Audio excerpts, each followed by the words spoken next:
Twitch, while Blazing Bunny ain't no frat bitch. Shines doesn't lie despite no rose bullshit claims. Waking tea is awesome, and Kosi Kek is a rock star. And I've never been to the Vale till it falls.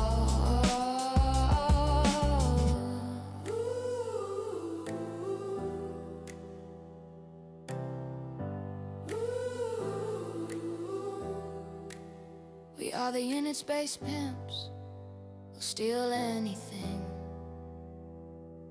The Norros has nailed down. With his password of all A's, we'll invade your shields and steal everything.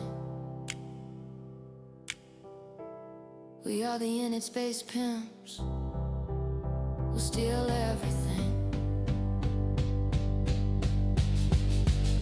We are the unit space pimps, we'll steal anything. The Norros has nailed down. With his password of all A's, we'll invade your shields and steal everything. We are the unit space pimps, we'll steal everything.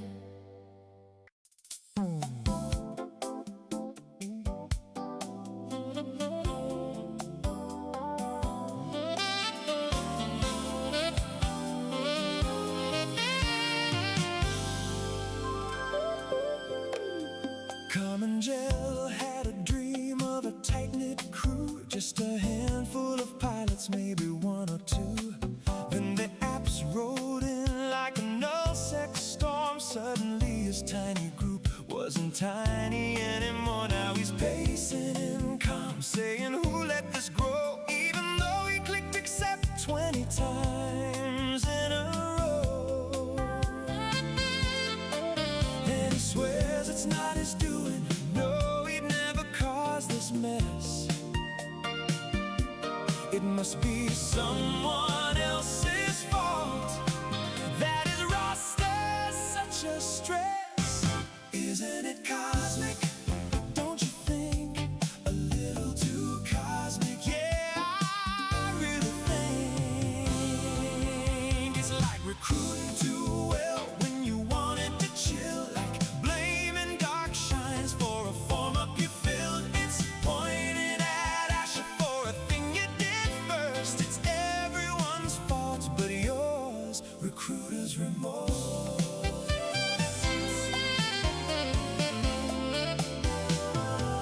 He says, I wanted small gang, not a capital fleet. Now we've got doctrines, spreadsheets, and weekly receipts. He's convinced dark shines whispered, grow big, go wide, and Asher lies plotted from the Imperial. This ain't a war, it's a goddamn memes race. This ain't a war, it's a goddamn memes race. I'm not a station to tether on, but I digress.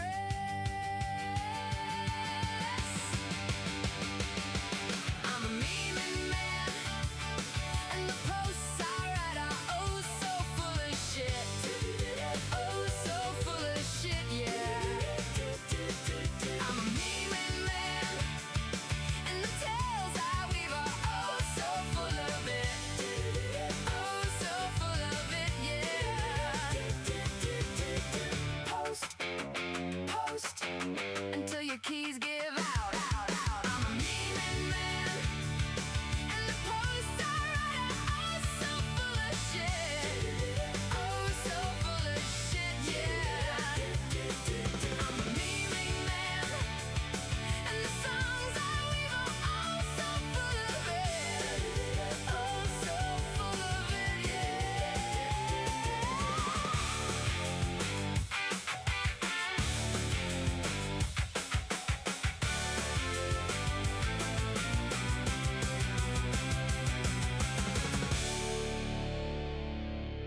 Ladies and gentlemen, welcome to This Eve Life, the Eve stream where I will attempt to interview over 100 Eve players in the next year. We're going to have developers, players, groups, corps, and etc. The Eve universe is vast and encompasses several properties, including Eve Online, Eve Frontier, and Eve Vanguard. My goal is to help everyone expand their minds as to the options and adventures you can have. Today on the stream, I've got Drake Iddon, two-time CSM member from CSM 18 and 19, and FC Rampant, one of Fenris Creations developers, and they're here to talk to me and you about Pochven and Pochven accessories. In the course of the conversation, we hope to demystify where Pochven is, what it is, and what you can do beyond it being a mystery. So Rampant and Drake, let's introduce you both to the viewers. I'll start with Rampant. So what led you to EVE Online, and ultimately what led you to begin working for Fenris? Or was it swapped? Did you start working for Fenris and then get into EVE Online? So I first started playing EVE probably 2007, 2008. I can't remember exactly. Played it for a while, just trying out lots of MMOs at the time, and because my friend was really into it. But I didn't stick very well because, I shot a station, died, kept dying over and over again because I didn't understand Crime Watch. And that was kind of my spiral. Later on, working externally originally, until eventually I started working officially now, Fenris, in 2020. So yeah, I've been there about 6.5 years, and that's when I started picking up EVE again. Okay. Yeah, play it super casually though. I live in high sec, and you can judge me for that. That's so good. I've been living in high sec myself the last couple of weeks as well, so no, you're fine there. GamerX, no, we're not here to delete Pochven. We're here to demystify Pochven. So we thank you for sticking around and watching. Much appreciated. So Rampant, you were shooting stations. You began working for Fenris. I keep wanting to say CCP. You work for Fenris, and now 6 years. So awesome. Drake, what initially brought you to EVE Online? What was the entrance point for you? I started playing in 2006. I was invited by a friend of mine back in high school, but I was destitute poor, so I was abusing the hell out of just re-rolling new accounts for the 2-week free trial. And then I think 2009, I actually finally had some money and started subbing. Played for 4 years, then went to university, and then as just before COVID was coming round, this nifty mobile game called Eve Echoes was coming out. And I was like, oh, I remember Eve, I'll play that. And I played that for a month, and I thought, wow, this is nowhere near as good as the actual Eve. And that's what brought me back. Nice. And since then, I joined at the second chapter of the invasion content. And then that's what led me to Pochven and how things have panned out. Suddenly now I'm helping out with getting it to be a feature complete region and also a less toxic region for the players and the economy as a whole. Nice. So you go from Eve Echoes, or I should say Eve to Eve Echoes, or what we call Toilet Eve, because we're Americans and we're sarcastic. And then you went from Toilet Eve to Pochven. So that's kind of nifty. All right. So ultimately, Pochven is this region of space that came about in a rapid fire fashion. As I understand it, because I wasn't around during its invention, and I still have stuff, had stuff stuck in a Renta, because that was my initial high sec entry point into EVE. And a Renta became part of this Pochven mystery spot. So what eventually landed you both in this mystery pool that is Pochven? What spoke to you about Pochven that made you both want to come there?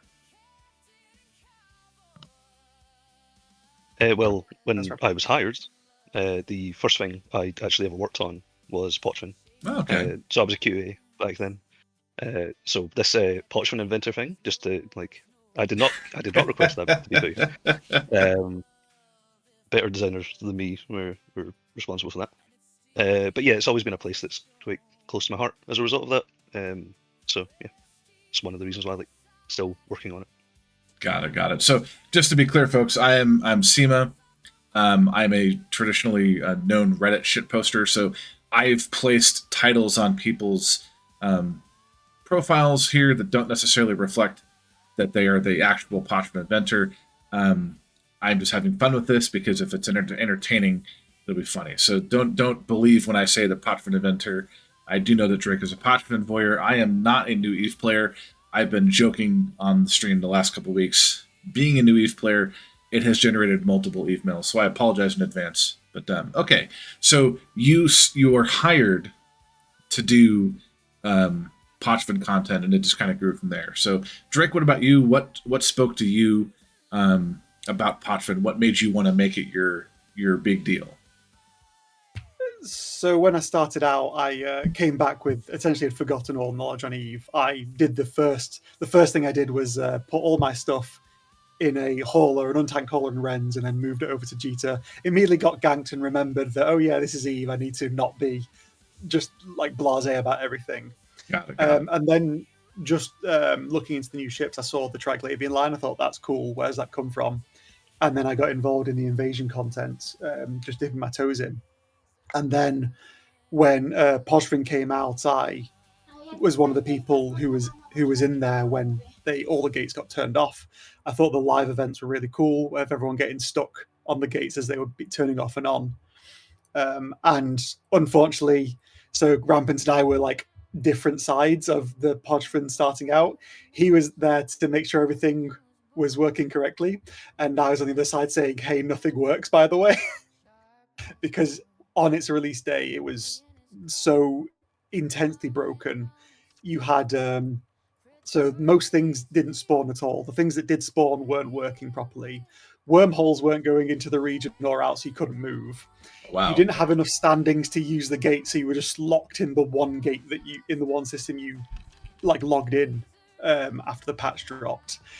And there was diamond rats from Guristas and drifters that weren't despawning, sieging everyone's structures.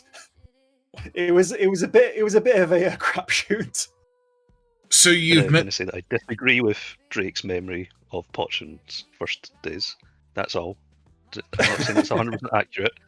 Some of it's accurate. That's 9% accurate. Yeah. So you've both mentioned this invasion content. I was not around for this. Let's pretend that we have viewers that likely weren't as well. So how did Pochven come about from a short perspective? Like, was it just the players voted it in? Was it a CCP foregone conclusion? I say CCP because it was CCP at the time. Now it's Fenris. Was it influenceable by the players to potentially stop it from happening in the first place? There's a lot of people, especially on Reddit, seem to think it was a foregone conclusion, and it absolutely wasn't. I've spent enough time with CCP now to categorically say that it wasn't decided from the get-go. Players could have decided how many systems went to Pochven and which ones, and they did. They defended lots of places, and they let certain ones through, like Goons famously were the ones that decided it would be really funny if Niaja, the critical system between for trade routes between Jita and Amar, went to nullsec rules, which was through the invasion content, because it would take it from high sec to low sec and then to nullsec. Nice. Okay. So over the course of, I think it must have been like a year between invasions chapters 1 and 3, more I think. Between 1 and 3, yeah. Yeah, and basically people could either side with Eden.com and secure these systems so that the Triglavians couldn't get it, and if Triglavians were slowly taking over, they would try and transmute the sun to turn it into a different type of sun. And eventually, when the timer ran out for the amount of systems, there happened to be 27 systems, and then that's what caused the transmutation of the suns is what destabilized the gate network, and Concord decided it's not worth keeping these systems anymore, so they blew up the gates, and the Triglavians put their own gates in, and that's how Pochven was formed. Yeah, just to add a little bit to that, because that's pretty much everything. There was like some other mechanics, like there was feints, so the NPCs would like attack systems that weren't necessarily ones they were interested in. Players sort of worked out which systems would be fenced and which weren't, based on. Well, they worked out our Sun rules type. basically. They reverse engineered them. Yeah, the sun type was the main one. There was some other rules, but yeah, that was the main one. And yeah, just to reiterate, because it might be nicer to come from Fenris, not CCP. Yeah, there was no like thumb on the scale or anything like that. The only thing that you could potentially argue is that the Kildari were a bit disadvantaged, but that was purely a sort of incidental thing. Got it. The resists and damage sort of lined up so that the Kildari were on the back foot. But yeah, other than that, it was purely player driven. And we did, yeah, as Drake said, we didn't even know it was going to end up being 27. Like I think at a certain point we hoped, like on certain numbers, but obviously 27 is a great number. That was not the original number that we had in mind either. For the, Oh, got I it. won't Okay. go too in depth, but Yeah. yeah, like our original goal was not even 27, so that was just a happy number that we ended up on. Gotcha. Yeah, I don't want to have Swift show up my house with the belt with a ball bat and kneecap me for making me speak. But no, so that sounds interesting. So there was a year-long invasion event that converted the suns to something else, and then 27 systems ultimately became the Pochven area, right? So when it initially launched, Drake referenced that there was a lot of patch fixes and bug fixes and that kind of stuff. How much time of that has elapsed? Was it like a rapid fire year of fixes, or are we still discovering bugs, or is it a case of most of it's been worked out by this point? I would say Maybe most not. of the bugs now are ones we've introduced from like new patches. Got it. So Me players and are Drake would finding. also have a. Go ahead, sorry. Sorry. I was going to say, me and Drake are going to disagree on how long it took for certain things to be fixed as well. In my opinion, almost all the bugs were fixed within the first month or two. There was bugs. Basically, anything that wasn't fixed in that time period did get fixed for quite a long time later. But all the major stuff got fixed then. You can disagree, Drake, if you want. I absolutely will disagree. There were so many different. It depends what you classify as a bug as well, because there were a lot of like just strange mechanics and things that hadn't been fixed. Like for the probably obvious example, the oldest bug that's been fixed recently was so in the invasion content, if your standings were high enough to the Triglavians, they would actually repair you if you were in a fight. And that just didn't work when Pochven came in. And Rampant, if I'm recalling this right, Rampant didn't realize it was broken until he went through and was redoing like some AI, and then just noticed it wasn't working and then fixed it. So, and that was like what, 5 years after release? It's not quite right. So what I did was I was redoing the AI, didn't know that it was broken, did a new version of it, and then I got told once the new AI went out, oh, they're repairing again. I was like, what do you mean again? Like, have they not been repairing the entire time? So yeah, didn't know that was broke. I'll disagree. You didn't know that one because that was on the first time Rampant and I met, which was before I was on the CSM. So CCP, well, FC Swift, like hooked us up, and I gave him like this big long list of things sorted by what I thought naively was low dev time, medium dev time, high dev time, and on there was the Triglavians don't rep properly. You're gonna have Nice. to prove that that's on that list. I do not remember that being on that list. I'm gonna have to go and find out. We can disagree with this later. Yep. So it sounds like you two have really been working together for quite some time on this. Is that how you two met initially? Was through the CSM, or were you talking to or were both of you talking post or pre Drake's experience on the CSM?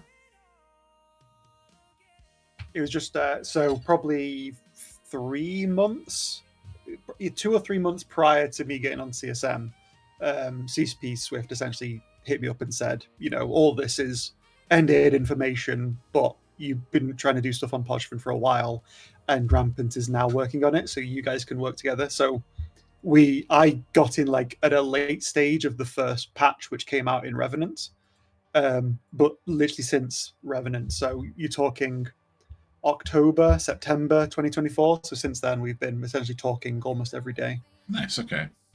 So there's a good working relationship between the player base in Pochven and Fenris at this point.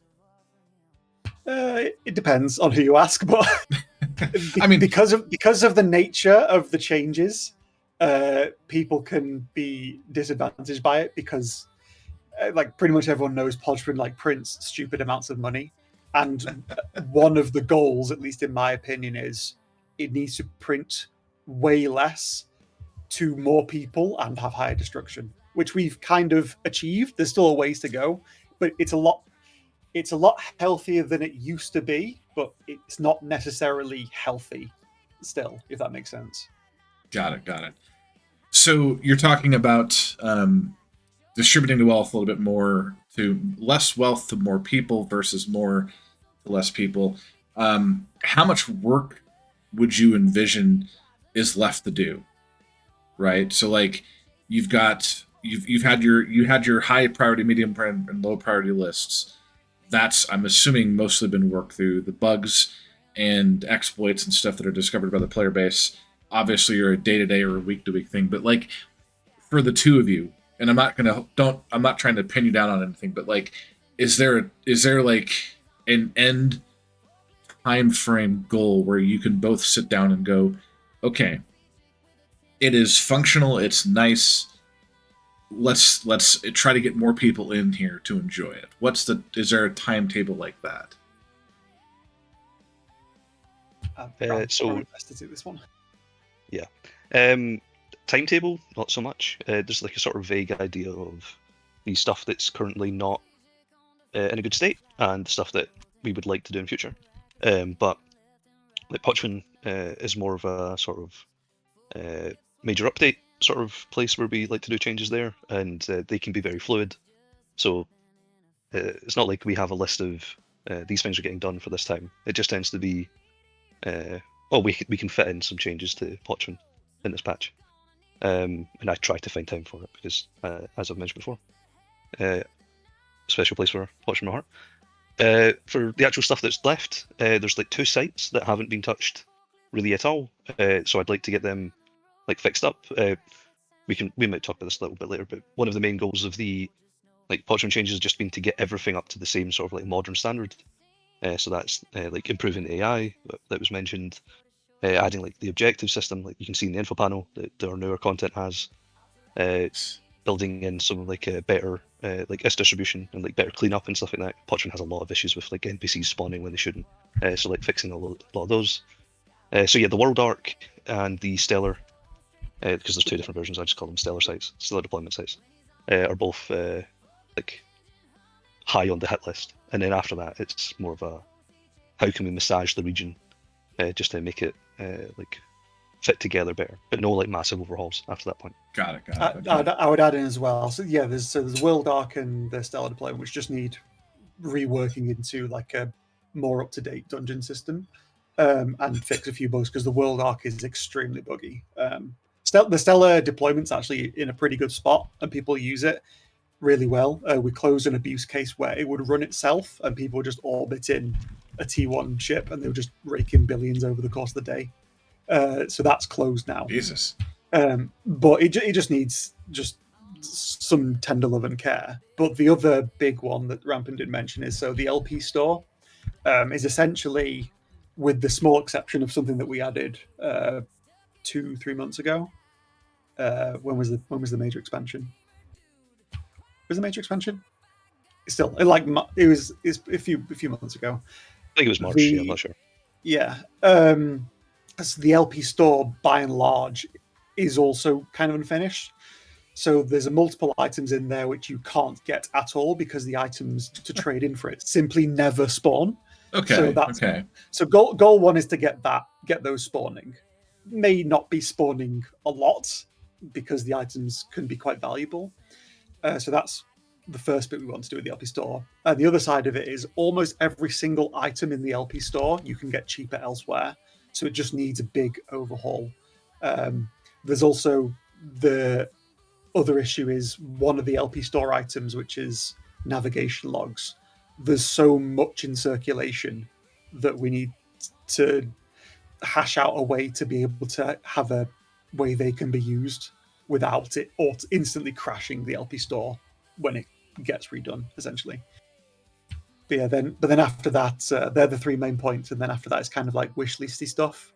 So things, wishlist stuff, for example, is so there's 3 systems in Pochven which you need 6.0 standings to get into, and in there is these 3 big. They're like this citadel, the capitals of each constellation, called anchorages, and they're these massive stations, but you can't dock in them. So one of the big wishlisty things is dockable anchorages, and maybe if you've got high standings, there's a lot of bonuses there. There's a lot of like things that Rampant and I have thrown out, and there's also things like the other ships. There's a few ships that are in the game but not flyable. You've got the 3 haulers, you've got the World Arc, so that making those flyable, at least the haulers, would be cool. So it sounds like there's a bigger picture that is still going to be worked on. Pochven's not just going to be this one and done thing where it's okay, we're good, move on to the next. It'll still be kind of a living, breathing development in a sense. Yeah, I don't think you can really. It's an MMO. Like any part of the game is like fair game to improve on. Whenever there's like opportunity to do it. Also, though, I'm going to say like I'm not going anywhere near Drake's. Like, I do not endorse anything he's just said about the anchorages. I'm ignoring that completely. I did say it was wishlisty. I did say it was wishlisty. I will say the LP store is definitely on the list. I deliberately didn't talk about it because it's. I'm not talking about anything to do with the LP store. it's a whole can of worms. Checking before that kind of thing. So, we talk about nullsec, we talk about lowsec, we talk about highsec. What is Pochven? Is there security ratings to it? Is it more of like a nullsec type thing? Obviously, is it like an open game type situation? Anyone can attack anyone there, or is there some sort of enforcement by a Concordish? As a player who's never been there, right? I think I've been there once. How does that work?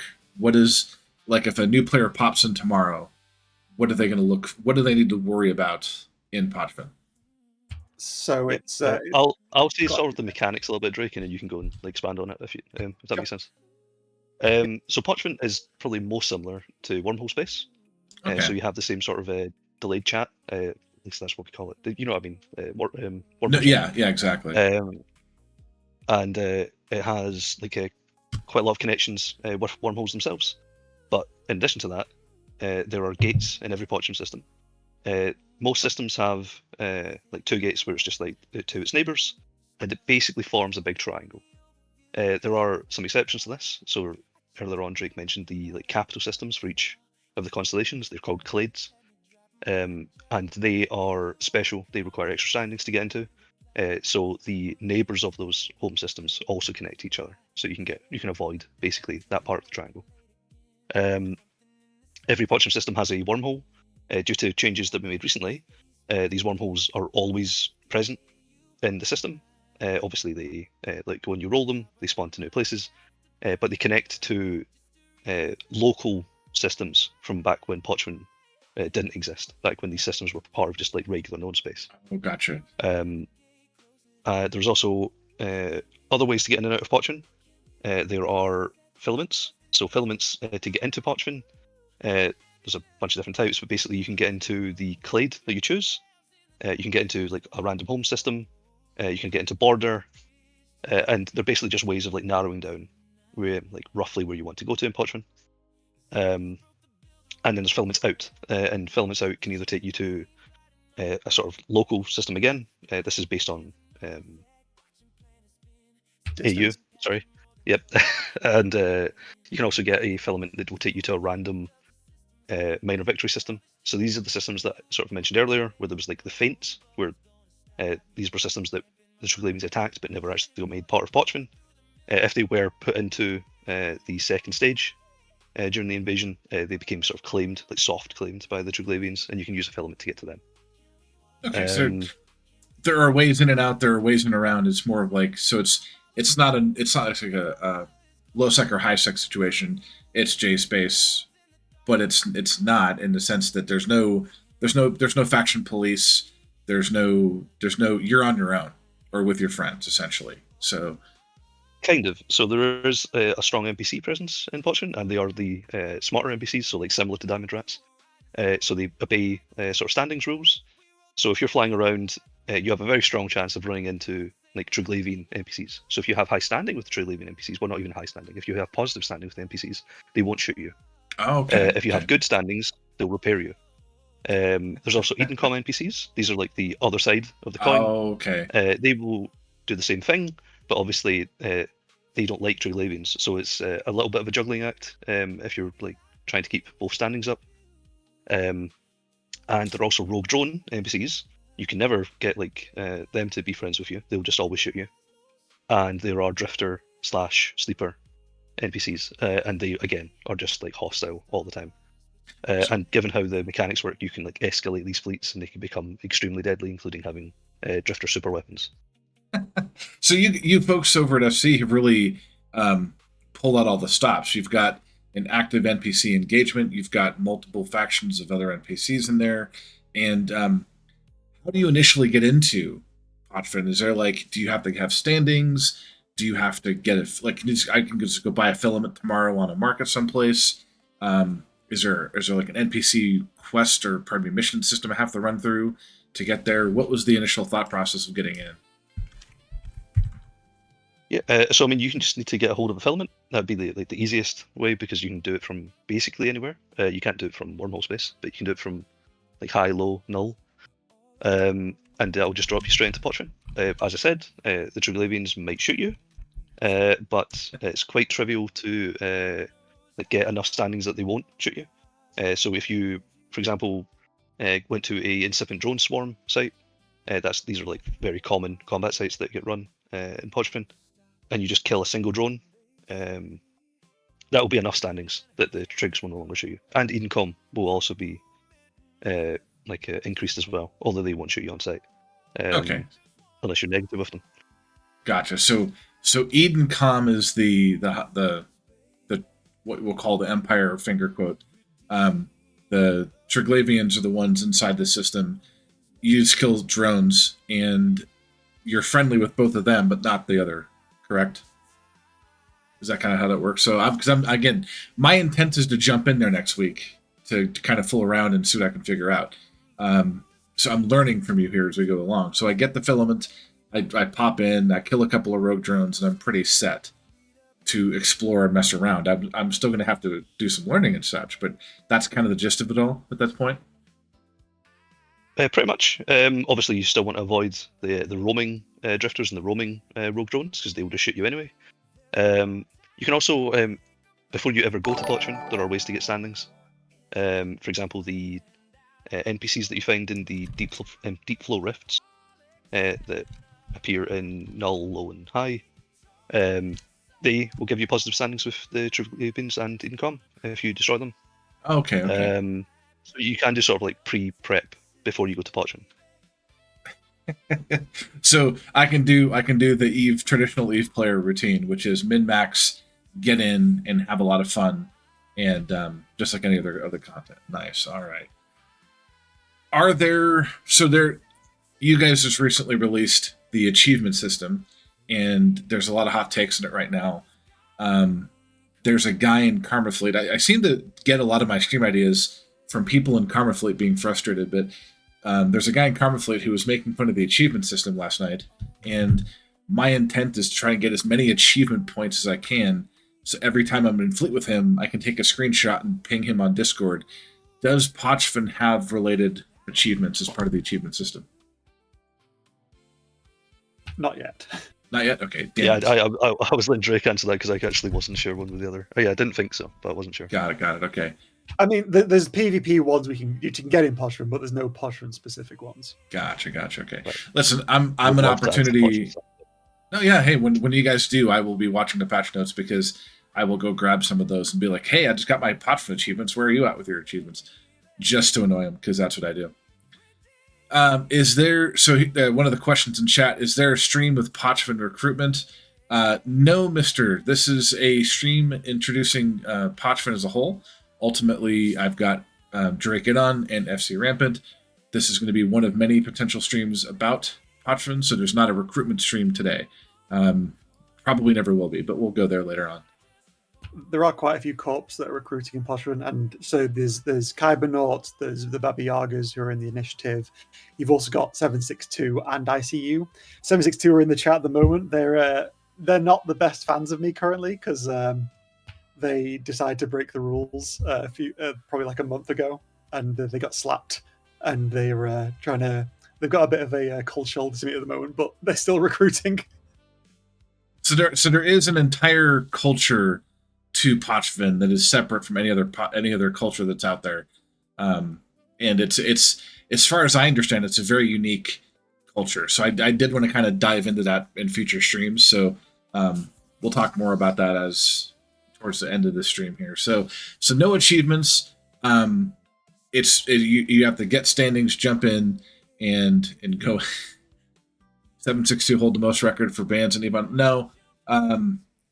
That's actually still not true. ICU actually have the most bans on the EVE Online Discord. You still have a ways to go, guys. Carlos Warren and his alts currently hold the most bans in the EVE Discord, because if I go back and look at the amount of times I've seen him speak, get muted, and then banned. So that isn't really a record to brag about, but I highly doubt that that's inaccurate. But like I said, I think in the future we'll have the 762 guys on and talk to them, and we'll go from there. But I did want to kind of proceed here. So ultimately, it sounds like Fenris and Drake and some other people have really been doing some smash up work on Pochven, kind of making it more equitable and more entertaining for as many people as possible. So what kind of facts or numbers are generated from Pochven? Is it part of the MER?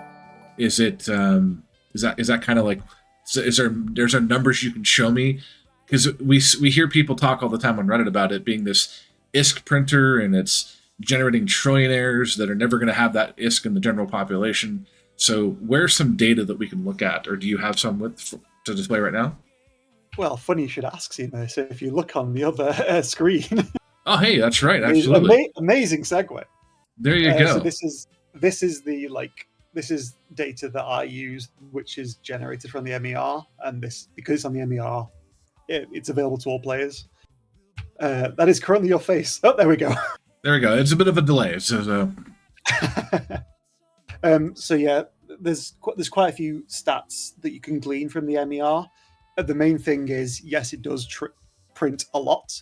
There's a bit more of a caveat to that. So not all the stuff that you see that is generated from Triglavian Invasion content is in Pochven. A fair chunk of it exists outside of Pochven, but that data specifically we can't talk about because it's not given in the MER, so we can't give it to players. The one thing we did do is, so the accelerator flashpoints, which is like the big ticket dungeon that's outside of Pochven, used to spawn in Edencom Fortress systems, which was primarily in high sec.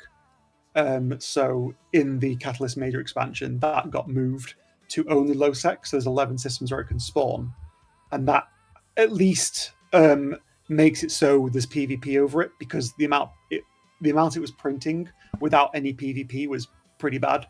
So like I can show it here. This is the 11 Edencom Fortress systems.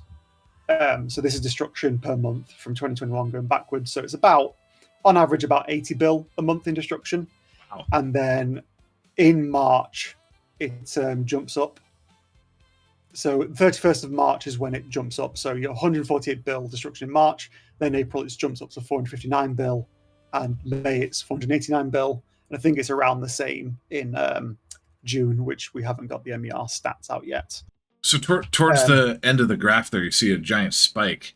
Is that because of some sort of event or war that happened, or what was the? So the Edencom.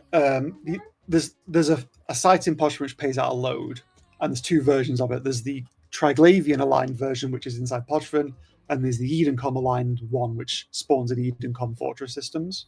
So now that it's only spawning in the low sec Fortress systems, there's now a lot of opportunity for PvP, which is why you've got this big got it. Okay. Because there's a lot of reward. There's a big carrot there, so everyone's trying to go there and control it to get the money. So there's a lot of PvP happening.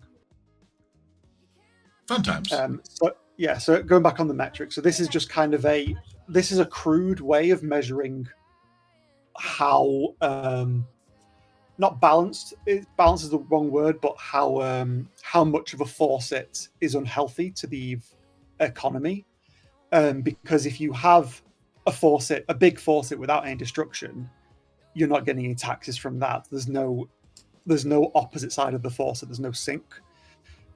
So if, for example, I use wormholes as a benchmark because I do some stats for Mick Fightmaster, who's also on the CSM. So I have a stats for there. So the crudest measure you can do is a faucet to destruction ratio, which is just all the money that physically gets printed in the regions divided by the total destruction in the month. Okay. It's not the perfect metric, but it is a decent metric that can be tracked. So starting off, when here you've got Pochven wasn't making any money because all the things were essentially broken. And then it starts making money here, but there's very little destruction, so you have a very high ratio. So for every 11.82 ISK that's generated, you've only got 1 ISK of destruction. And as Pochven gets developed, so here we had the Year of the Seagulls. This is where Maldavius, also known as Pirate Software, had a bit of a tantrum and quit the game, which was quite funny. It was hilariously funny. And we kind of reached this peak here. So the ratio is hovering between 11 and 10, or 11 and 9, I guess. And then in December of 2022, a different FC dev, not Rampant, so don't send him any hate, decided that this faucet is looking a little bit high. Let's just add a timer into the. No, I'm not telling the story correctly. He saw that these. Yeah, sorry. Do you want to tell it because so it's more correct? Yeah. Also, I was involved because I QA'd the fix. Yeah. Nice. So basically, we were noticing that the S being generated was a lot higher than what we anticipated, given just the numbers that we had. And it turned out that the respawn timer wasn't set correctly, without going into the details of why. It was a bug. Regardless of what Drake will tell you, it was a bug. It had horrendous consequences by fixing the bug, so we had to go back and it effectively became a feature of the site. But at the time, it was a bug. We fixed it, and then we set the region on fire. There you go. Yeah. Now you can continue. Yes, so just to add a bit more context. So when the timer was added, it was originally a 90-minute timer. So there's 3 of these sites, and when you complete it, first of all, you had to know where it was, because you'd have to go and find it. And then once you completed it, you knew in 90 minutes, 1 more is going to spawn somewhere inside Pochven. And the big issue was, because one of the ways people were optimizing their ISK revenue was introducing what we call CCTV alts. So it's just an alt that was cloaked in Pochven because there was no way of decloaking people.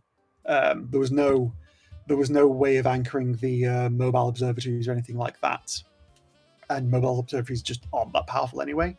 So they would place 1 in every single system. And as soon as you finished it, you knew exactly where the next one was spawned because you just check all your alts in the scanner because you didn't have to be scanned down. So people were spending lots of money with these CCTV alts. And that made everything way worse because not only if you run one, you know exactly when it's going to spawn. And with the CCTV alts, you know exactly where it spawned. So you will always get there first most of the time. So it formed this loop of you would be able to control essentially up to all 3 of the sites. So it would always spawn exactly when you knew it would spawn, and you would get there before anyone else. So the ratio stayed the same. Destruction went down, and it was just a few multi-boxes who were controlling the sites, fighting with each other. But the amount of ISK that this was going to was very diverse. There were lots of different groups. There was Horde was in there, Frat was in there, Goons had a small SIG in there, and there was loads of other groups as well. Those kind of simply couldn't compete because not only did you have to form a fleet to be able to contest the increasingly very, very rich multi-boxes in the region, you would have to be able to find a site and either contest it straight away, or as soon as it gets cleared, you then know the timer of one site and you had to wait 90 minutes for. So it was not healthy in the slightest. And then I think it was around March, FC walked this timer back a little bit. This essentially was the time that I formed the roundtable and said, FC, CCP at the time, this is really, really unhealthy. It's killing the region for PvP, and here is why. And here is why it's very toxic to the economy.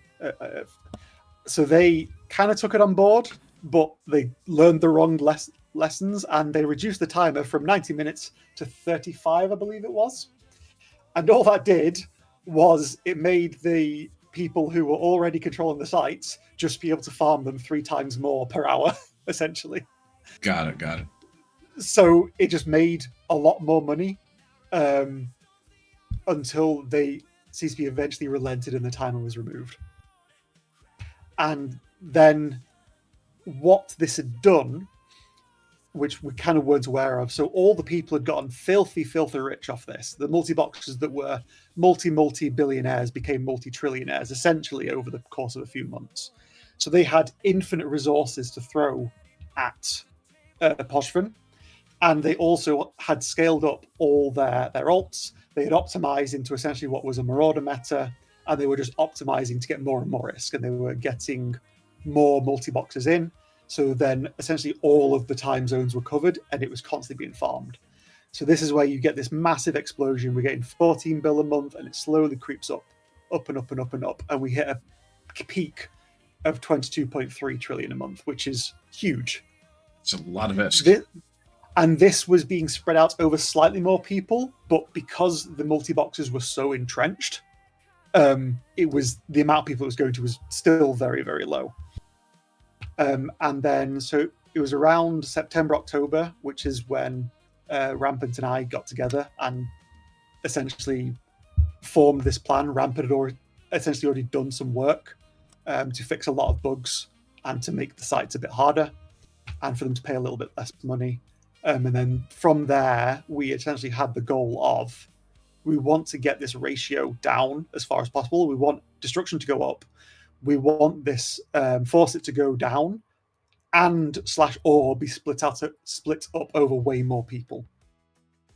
On top of that, there was only essentially one site that was worth running in Pochven, which was this one that gave loads of money. There was a load of other ones that were either far too buggy to use or they didn't have enough rewards. So if you were a small ganger, you couldn't really run the small sites. There were 3 and they paid out 8 mil for completing them.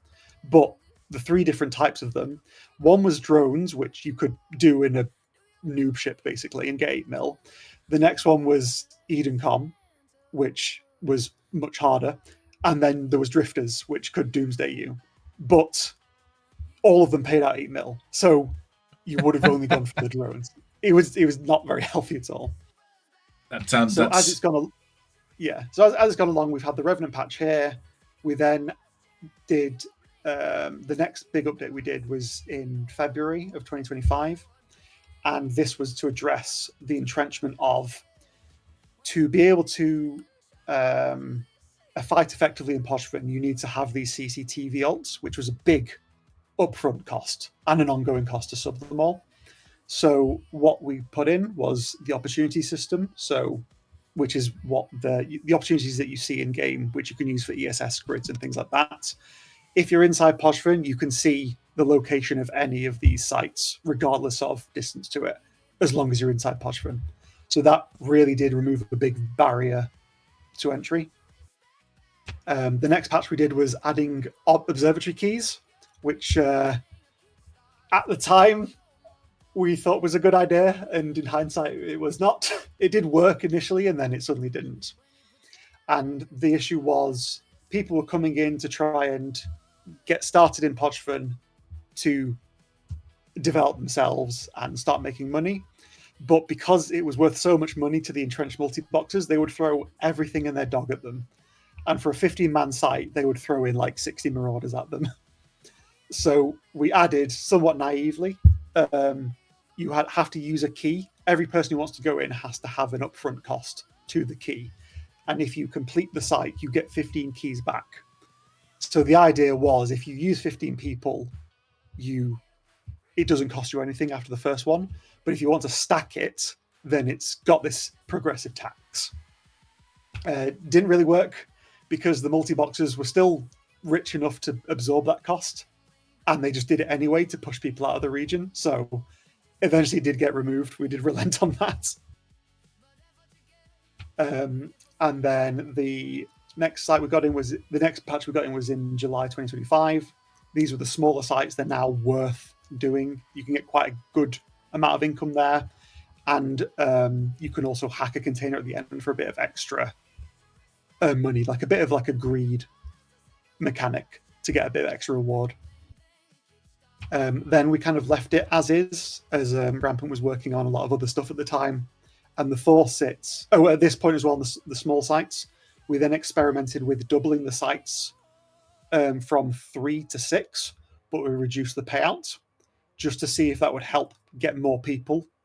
And this was done with the caveat that we know this would be a big potential increase in the faucet. So if it starts to get out of hand, we're going to revert it. And then, as you can see, it does go up as we expected. It started to get out of hand, and then we've then reined that back in. We've halved the sites back down to 3, reverted all those changes. And then essentially we're here, pretty much here now. Okay. So it's, from its peak, we're down about a third of its faucet. A big chunk of that faucet, which is red loot. Let me just change this real quick so it's more easy to see. I'm thinking that this is a VOD I need to email over to Angry Mustache. This is right. Angry's seen some of this. Yeah, I've Okay. been through this with Angry and Oz as well. So this is like a breakdown in red loot, which is commodities, which forms part of the faucet. So this big blue one is stuff that's spawned from the observatory flashpoint. And this is sort of an incentive that if you hunt people, the longer you stay out, the more of this is in your cargo. So there's an incentive to hunt people down and kill them. It was quite a funny one that we got in May. So a long-time multi-boxer moved 1.3 trillion ISK worth of this stuff into a high-sec system. It was a high-sec system to go and sell it. He did not warp to an insta-dock on the station where it got sold. He landed just out of docking range, and some Baba Yagas in tornadoes, I believe it was, instantly popped him. Because it was a single stack, it all dropped because basically they won the coin toss of the 50-50 it was destroyed or not. So they got 1.3 trillion ISK of this stuff that was just barely within docking range, so they all sold it immediately. Nice. So they were pretty happy. So I got like 3 or 4 different messages from people when that happened, like with the kill mail. So I was messaging like, did you manage to secure it? It's like, yes. Like, damn it. There was another one this month as well, but it was only 100 bill, and I don't think it got destroyed either. I think that did drop. That was to a local guy as well. But yeah, so this is kind of like a very useful dashboard that we have just to see how is, at least with a month's notice, at least for the MER that players can see, Rampant has access to it essentially in real time if he needs it from the data developers, the data scientists at FC. It's a very good way of crudely measuring how behavior is being shaped in the region by the changes that are introduced. Even changes that have not been introduced, it could just be a natural evolution of player behavior over time. There's some other stuff as well, which I don't have to hand, which is one that a local guy called Davey in the Kybernauts does, and it's like a breakdown of ship usage in the region in multiple different forms. And that's a real good way of seeing what composition people are using in the region at any one time, and is it something that's going out of whack? Because back here, when we were at peak, just before Revenant, it was about 67% of all kills were done by marauders, whereas now we're looking between, I think it's like between, it's about 20 to 30%, give or take.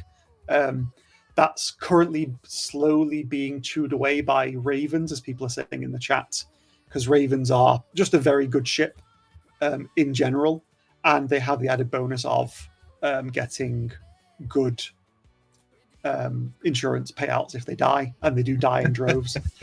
In June, I believe 1,680 ravens died. So it's if you're an industrialist who wants to supply the Pochven ship economy, build ravens. I'm gonna jump in here and make a comment. When I first began playing EVE in 2007, I was told skill into a raven and then do ratting. So we're in venal, we're belt ratting in a raven, and then it was ravens, ravens, ravens, and then it was everything else. And ravens really were never touched until just recently. They became a goon staple and a doctrine, and it was ravens, ravens, ravens, ravens, ravens. And then you're telling me that now ravens are back in Pochven, and I'm just laughing because it was a good 5, 6, 7 years where they were like the token. You saw a raven on the field, and you're like, okay, that's cool. I haven't seen one of those for a while, and now it's ravens. So, just commenting, that is pretty funny to me. So they are just genuinely really good ships. They always have been. And the thing that suddenly put them in favor is the Tech 2 battleships have lost all their roll bonuses, like the extra plates, health, HP, the extra shield extender HP, and then ravens now cost less than they did thanks to catalyst and some rebalancing of the mineral costs like a year and a half ago, and more favorable insurance payouts. They're just a very, very good ship of the line now. Nice. I had a couple more questions, unless you've got any more data to show us. Was that that's all pretty much interesting? I'd love to just touch on a couple of things that Drake said. Sure, in a less heavy numbers perspective.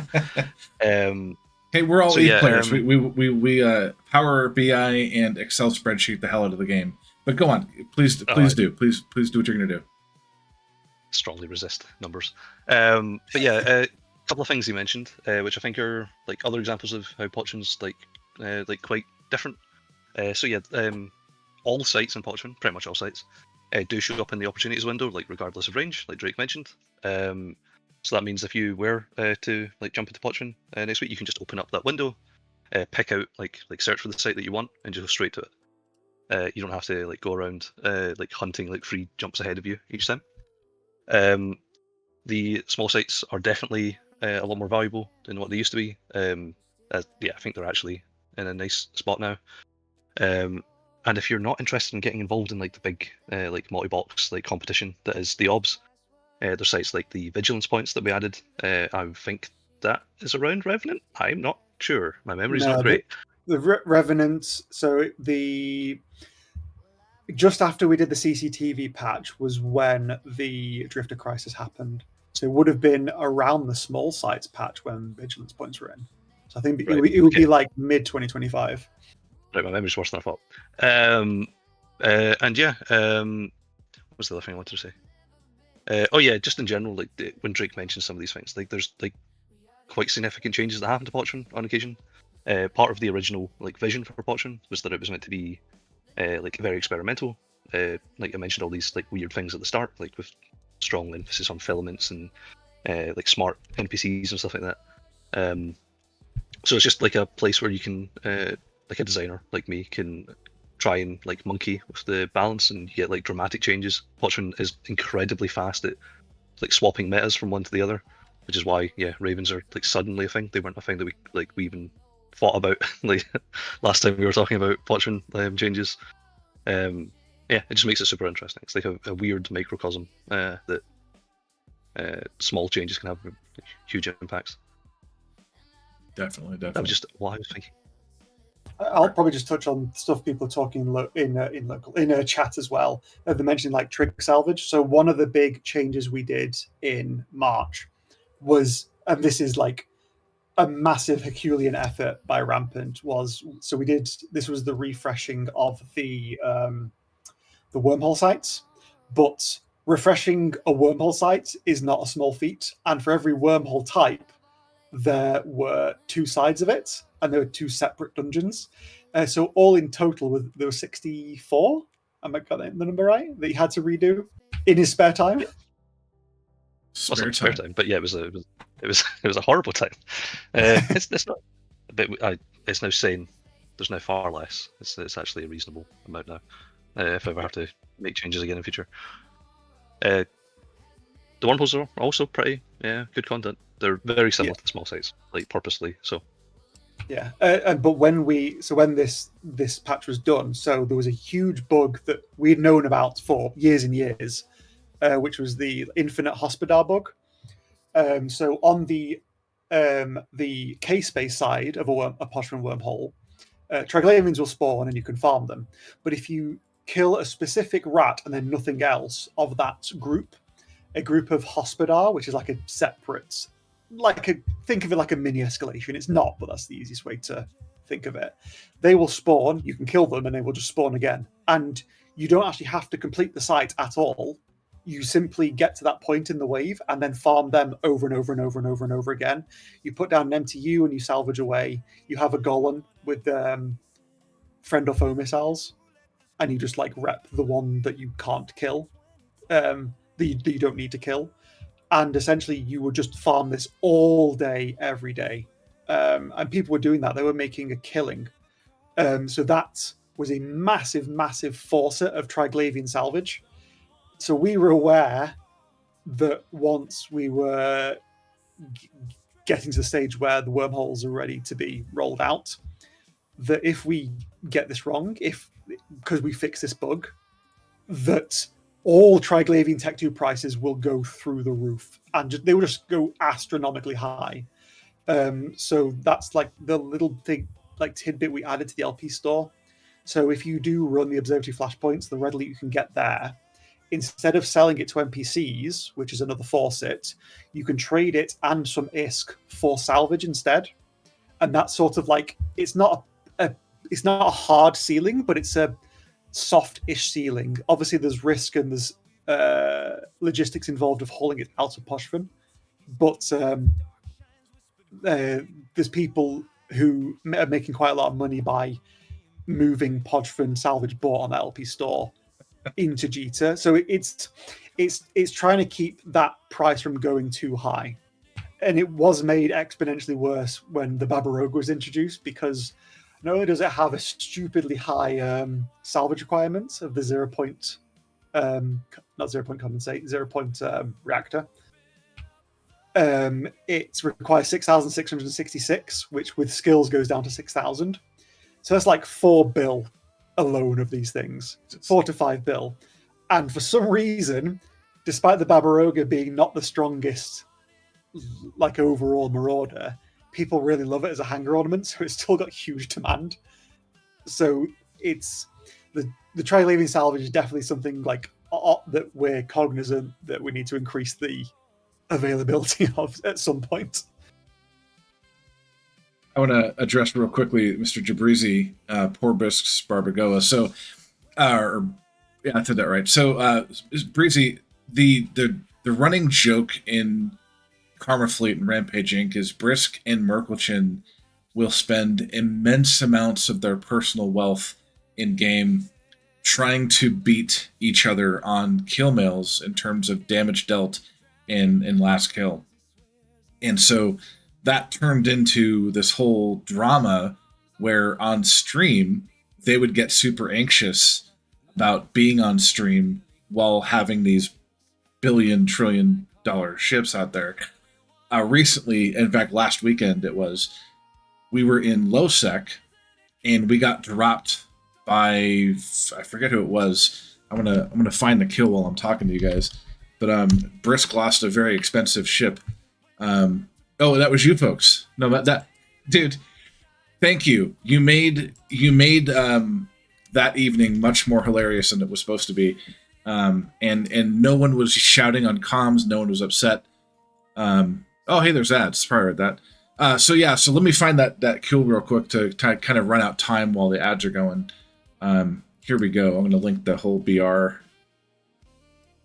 But that was Singularity Mining. We were in Metropolis, killing towers. But that's the fight that Jabrizi is mentioning, and there we go. So, damn, you're missing the entire patch notes for the next expansion. Okay, so basically, Drake, you've been showing some much informative data points. FC Rampant, you've been making some very valid points, both about the history and everything else. I have a couple of questions, unless you had any other data points you wanted to talk about.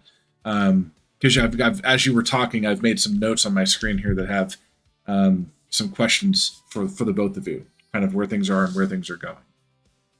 Those are pretty much the stats that I'm allowed to show you. Perfect. Okay. Our data. Everything else is kind of like health of wormholes as well, and then the overall economy as a whole. Because a lot of my work on the CSM, when I was on the CSM last year, was working with Oz to try and get the net faucet for all activities under control. Dang. Okay. Which it's not restricted to any one activity, even though I am like making sure Pochven is at least healthier than it was. A big issue that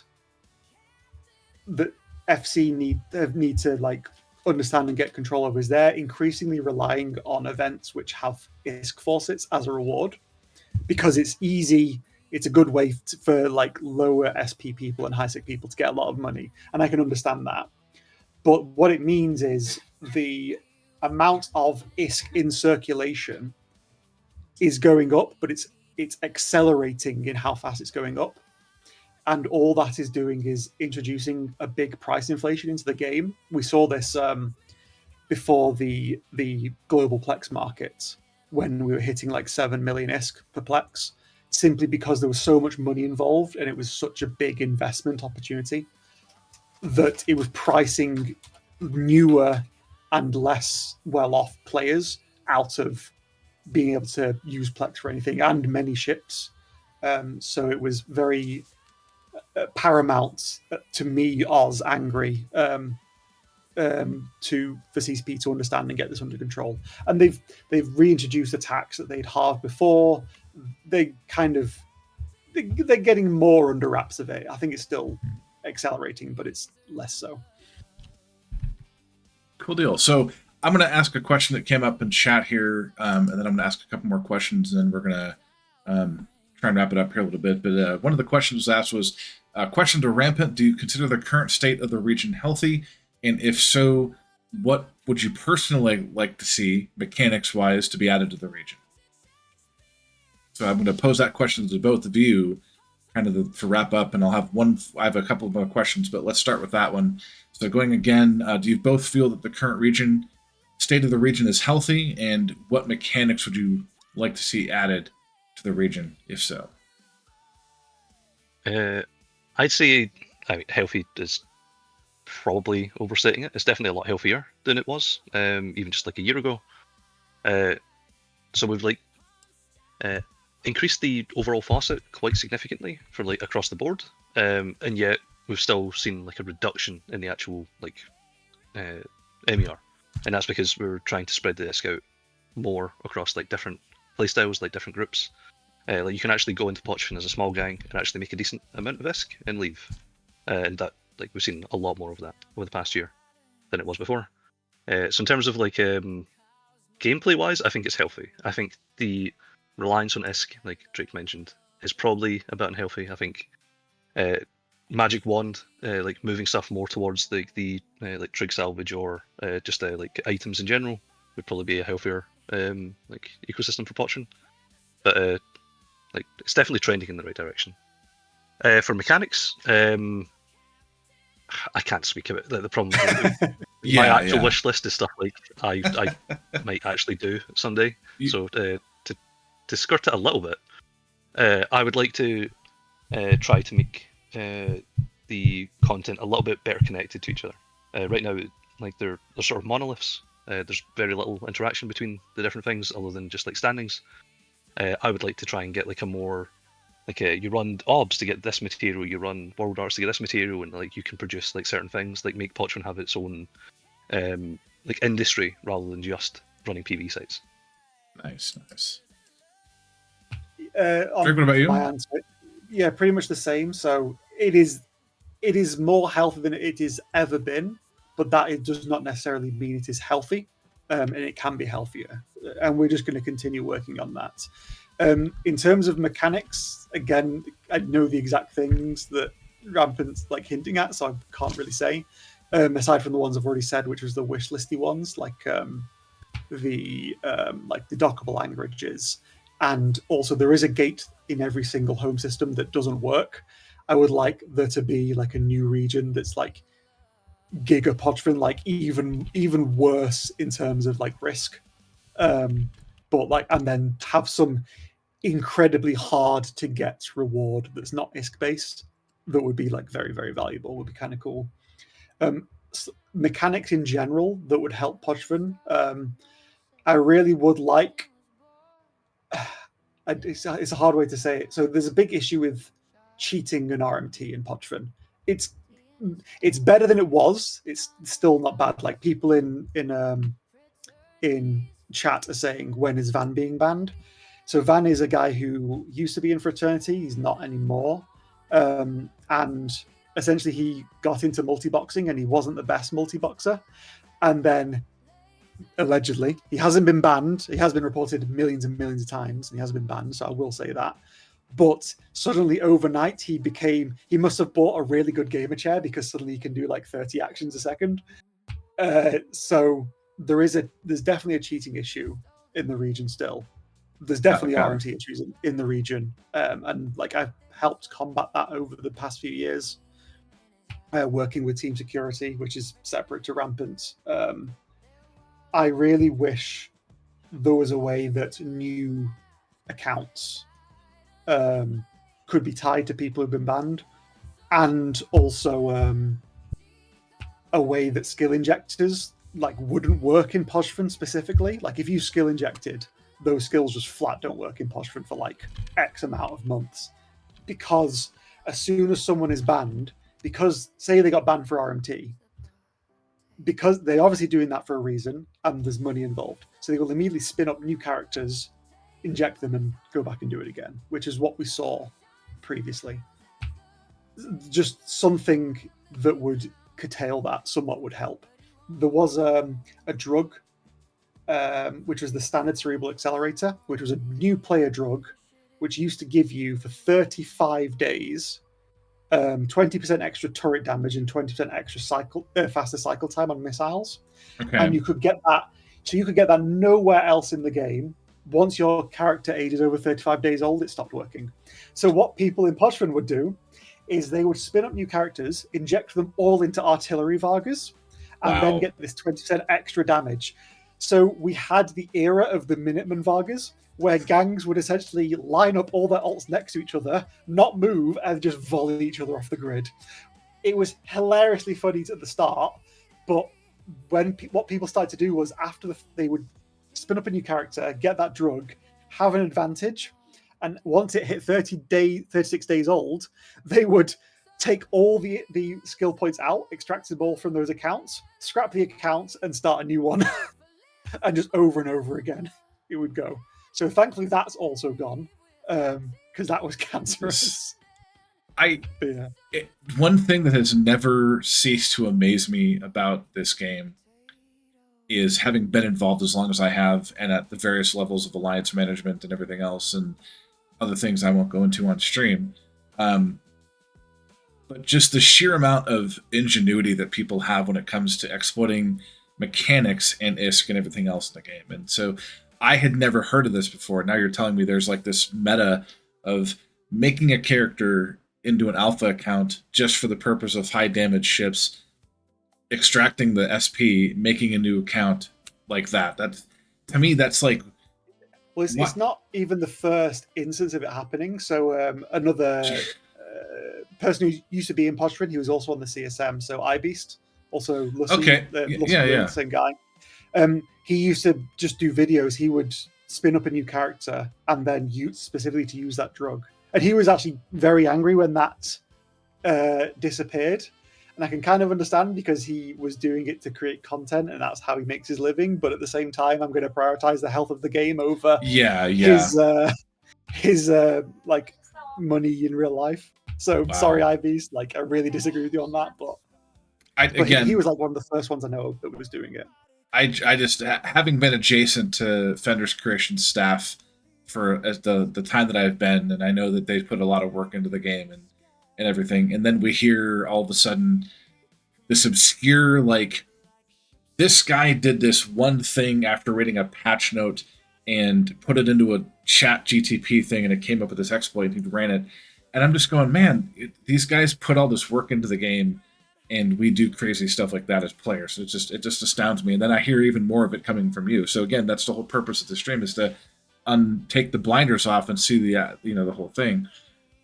I had one final question. I want to thank you both for coming on the stream. Really appreciate it. That this has been an awesome. I've learned more about Pochven than I've known since it came out. So I do appreciate the both of you. Drake, you mentioned a round table that apparently is some sort of a player group for Pochven. Can you briefly outline what that is? Yeah. So when back before Pochven got to the heights it did now, essentially the one thing that kept the faucet was in check was seagulling, which was me and 4 people essentially stealing stuff, stealing everything that was nailed down. If anyone ran a site, we got a cut of it, just due to how the mechanics work. Wow. Okay. And someone formed a round table in the past. I can't remember his name. Unfortunately, doesn't play the game anymore. And basically invited all the groups, regardless of if he hated them or not, and just tried to keep the drama under wraps because everyone's at each other's throats. And everyone came together to say, like, this is unhealthy, this is unhealthy, this is unhealthy. And seagulling was one of them, and that's why sealing got removed. Because it was, like, even though I abused it, and that's how I made my money, it was really fucking cancerous. So that's kind of served its purpose, and it kind of then dissipated. When the FC added the 90-minute timer in December 2022, and immediately, like, just overnight, the region just died if you weren't one of these multi-boxes. And so what I then said, right, well, this roundtable idea has worked in the past. I'll reform it, and let's just see what we can get. And it took some time, and we got the timer removed eventually. And then it kind of trundled along. We got a few changes in here or there, a few bug fixes. And then I kind of like tried to get stuff in before I'd met Rampant, which as it happened, had filtered down to him and another FC Sledgehammer, which was to like help stoke destruction in the region, which was so there's an acceleration gate in the site, which a single bubble will cover. So when people were inside there, they would just suicide their own dictators to stop people coming in. So I eventually got feedback through to FC to basically make it wider, and that helped the destruction out. And then since then, I got in touch with Rampant, and we've been working together ever since. I got on the CSM, which like it kind of catapulted the round table as a very, very efficient avenue of feedback from the players in Pochven to FC. Okay. The only like caveat really is it's a closed invite only thing, because the reason why I've done it is, one, to stop it from just being a complete like spam fest, and 2, because Pochven historically has been an incredibly toxic place, and just like a lot of doxing, a lot of cheating, a lot of RMT, and I just kind of wanted to keep that away from the CSM at the time and CCP devs. I do keep I keep mulling over the idea of making it like semi-open, that anyone can join, and there's a public chat maybe, but only the representatives of each group essentially can speak in the like voice chats that we have with them, or in some private channels. I do keep wanting to do that, but every single time I think about it, like some drama happens, like some really toxic drama happens. I'm like, oh, it's just not worth it. Got it. So there's a round table that people are on. They can talk. They can discuss things, set rules and limitations, and that kind of stuff. Awesome. Okay.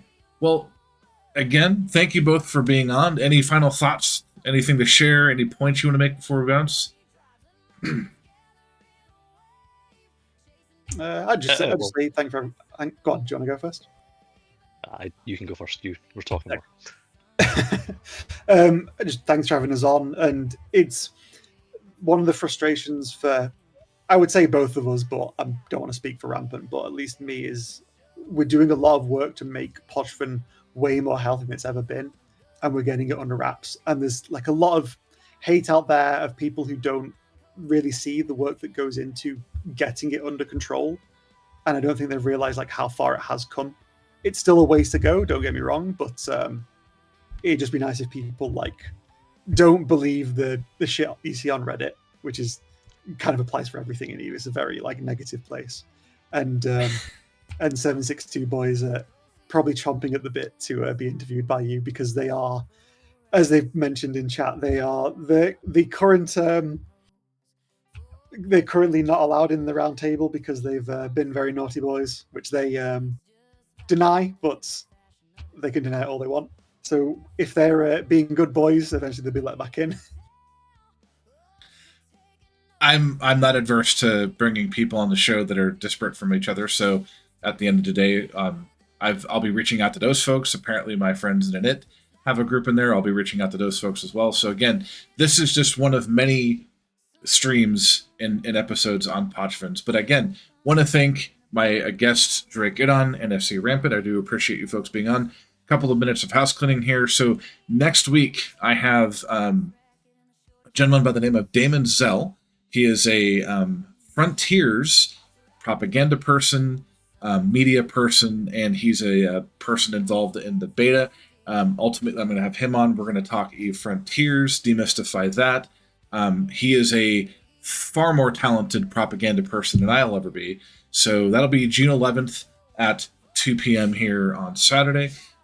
Tomorrow I will be on another stream entirely, so I will not be streaming other than late in the evenings. But again, thank you all for coming on. The folks that had wanted to be on the show or have me bring them on the show, please reach out. I've put my Discord in the chat. You can also email me, Seema. Again, gentlemen, thank you both for coming on. We're going to go right out to Bombeldo the Wizard, and I hope you folks have an amazing, safe rest of the July 4th holiday. For those of us in Europe, stay cool, hydrate, stay indoors, stay in shape. You folks have a good afternoon. Thanks again for watching. Bye. Thanks, Travis.